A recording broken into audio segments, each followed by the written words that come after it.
Dear students, आज हम आपको त्रिभुज के बारे में बताएंगे। तो इसमें त्रिभुज कितने प्रकार की होती हैं, कैसी होती हैं, क्या क्या होता है, तो आपको मैं इसमें थोड़ा सा एक चार्ट बनाकर बताना चाहता हूँ, जिससे बच्चे जल्दी से सीख जाते हैं।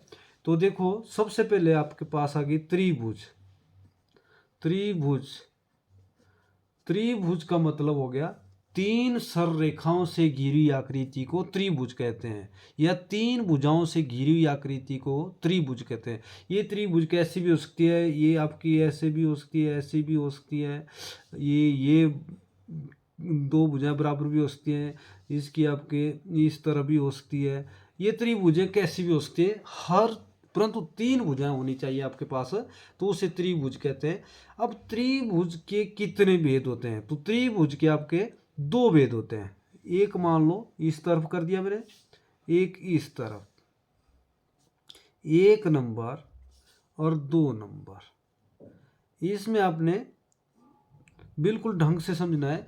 पहले त्रिभुज है, त्रिभुज में तीन भुजा होनी चाहिए। पेपर में आता है त्रिभुज किसे कहते हैं, तो तीन भुजाओं से घिरी हुई आकृति को त्रिभुज कहते हैं, या तीन सररेखाओं से घिरी हुई आकृति को त्रिभुज कहते हैं। अब इसमें आ गया, पहले आपने लिखा है 1 नंबर पर भुजाओं के आधार पर, भुजाओं के आधार पर। दूसरा कोणों के आधार पर, कोणों के आधार पर। तो जब भी आपसे कोई क्वेश्चन करता है भी त्रिभुज कितने प्रकार की होती है, तो आपने दो बताना है, या दो त्रिभुज के कितने भेद हैं, तो आपने दो बताने हैं। अब इसके बाद दो कौन कौन से, तो वो आपको पता होना चाहिए। तो पहला है भुजाओं के आधार पर, दूसरा कोणों के आधार पर। अब आपने क्या करना है, अब इसके बाद कोणों के आधार पर क्या है, भुजाओं के आधार पर क्या है, इसका आपको पता होना चाहिए। तो भुजाओं के आधार पर हुआ, इसकी आपको भुजाएं दी होगी, और आपके पास या तो दो भुजा होगी, या तीन भुजा होगी, या तो एक भुजा होगी, माप दिया होगा, तो आपने उस तरह जो है आपने तैयार करनी है त्रिभुज। इसमें कोणों के आधार पर इसमें एक ना एक एंगल आपको दिया होगा, जिसमें आपको कोणों का माप दिया होगा भी, ये इतने डिग्री का एंगल होना चाहिए, ये इतना डिग्री का होना चाहिए, तीसरा इतना डिग्री का होना। तब आपने कोणों के आधार बना सकते हो आप। इधर भुजा दी होगी कोई ना कोई आपके पास, इधर कोण दिया होगा, कोई ना कोई एंगल दिया होगा, तब भी आप एंगल बना सकते हो। परंतु ये बोलते हैं भुजाओं के आधार पर कितनी है, तो भुजाओं के आधार पर इसकी फिर आगे तीन भाग हो जाते हैं। मान लो पहला और दूसरा और तीसरा। यहाँ भी कोणों के आधार पर भी आपके पास पहला, इधर जैसे लिख रहा हूं मान लो, और दूसरा और तीसरा। तो सबसे पहले हम कहते हैं भुजाओं के आधार पर। भुजाओं के आधार पर आपको सबसे पहले आ गया समबाहु त्रिभुज। समबाहु त्रिभुज। समबाहु त्रिभुज का मतलब क्या हुआ, इसको समत्रिबाहु भी बोलते हैं। समत्रिबाहु, सम का मतलब बराबर, त्रि का मतलब तीन, बाहु का मतलब बाजू इसके। अगर इसको समबाहु भी बोलते हैं, सम का मतलब बराबर, बाहु का मतलब बाजू, तो इसके सभी बाजू बराबर होते हैं। तो इसका मतलब आपकी कोई आकृति दी होगी, उसके तीनों भुजाएं बराबर होगी। जैसे मान लो ये अगर 3 सेंटीमीटर है, तो ये भी 3 होगी, ये भी 3 होगी, और इसके एंगल भी तीनों बराबर होंगे। इस तरह आपका समबाहु त्रिभुज कहते हैं उसको। फिर आ गया समद्विबाहु। समद्विबाहु, समद्विबाहु त्रिभुज। इससे साफ पता चल रहा है, सम का मतलब बराबर, द्वि का मतलब दो, समद्विबाहु त्रिभुज। इसका मतलब आपके पास दो भुजाएं बराबर होगी इसकी। मान लो देखो, ये मैंने त्रिभुज ले ली, तो ये और ये भुजा इसकी बराबर होगी, और दोनों एंगल इसके बराबर होंगे। इसके तीनों एंगल बराबर होंगे, इसमें सिर्फ दो भुजाएं और दो एंगल इसके बराबर होंगे। समद्विबाहु बोलने का मतलब सम सम बराबर, दो दो भुजाएं इसकी बराबर रहेगी, और दो एंगल इसके बराबर रहेंगे। फिर आ गया आपका विषमबाहु त्रिभुज।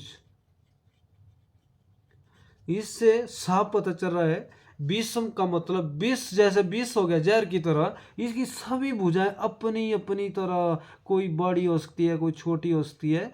तो इसका मतलब कोई नहीं है इसमें आपकी कोई भी भुजा और कोई भी एंगल इसका बराबर नहीं रहेगा। इसलिए इसका जो है हर एंगल अलग अलग रहेगा, हर भुजा इसकी अलग अलग रहेगी।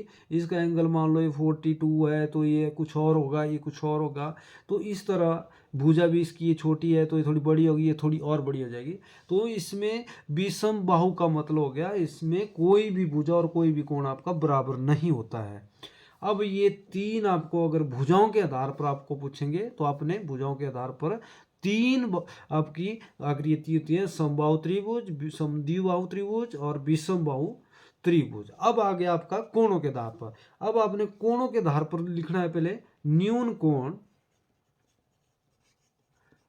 त्रिभुज।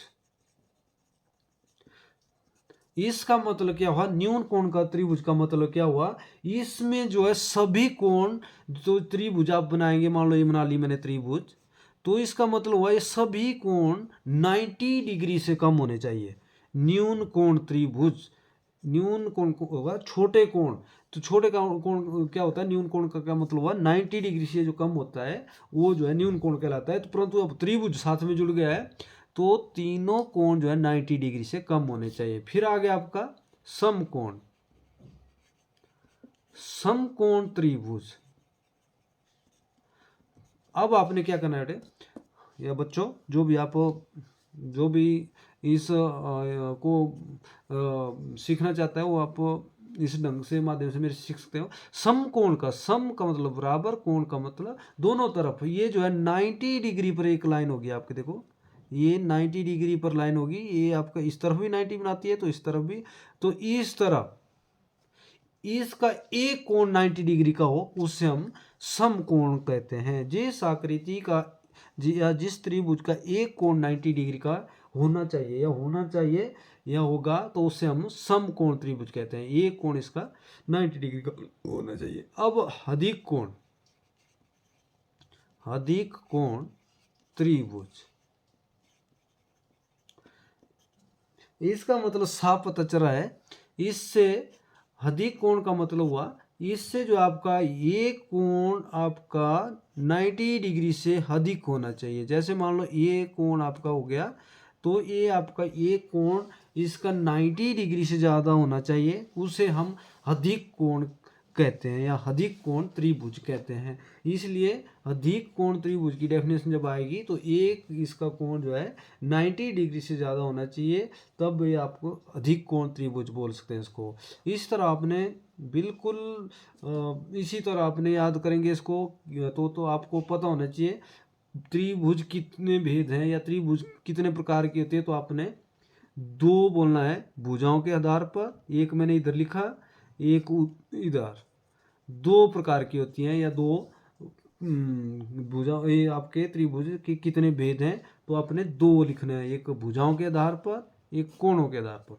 इसके बाद इसके भी तीन तीन भाग हो जाते हैं। तो आपको क्वेश्चन आता है पेपर में भुजाओं के आधार पर कितनी त्रिभुजें हैं तो आपने तीन बतानी है। अगर कोणों के आधार पर पूछेंगे तब भी तीन बतानी है, परंतु इसका पता होना चाहिए। डेफिनेशन मैंने आपको बता दी, इस तरह आपने इसको ढंग से सुनना है और ढंग से करना है।